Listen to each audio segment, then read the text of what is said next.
Diplomatic relations between India and Canada have hit rock bottom. It has been frosty over the last few years, but this latest incident threatens to escalate even further. India expelled a senior diplomat as a result of similar action by the Canadian government over the killing of Hardeep Singh Nijjar, a Canadian citizen. Canada has declared its deep concerns to the top intelligence and security officials of the Indian government. Last week at the G20, I brought them personally and directly to Prime Minister Modi in no uncertain terms. Any involvement of a foreign government in the killing of a Canadian citizen on Canadian soil is an unacceptable violation of our sovereignty. The Indian government has rejected these allegations as absurd and motivated.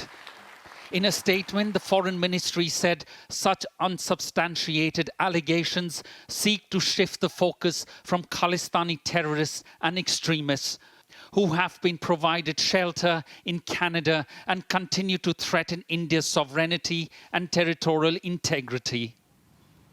A wanted man and designated a terrorist by the Indian government, Nijjar was gunned down in June this year in a car park outside the Guru Nanak Gurudwara in Surrey, British Columbia.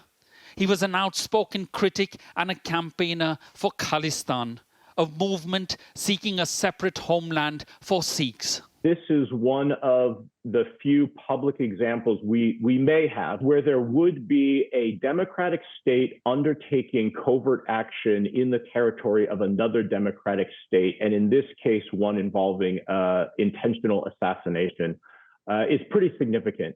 The Khalistan movement is a sensitive subject in India. It took on a militant form in the 80s and 90s, which engulfed the Punjab and parts of North India in a bloody conflict. In 1984, the Indian Prime Minister Indira Gandhi was assassinated by her Sikh bodyguards as a consequence. Canada is home to the largest number of Sikhs outside India, which account for over 2% of its population.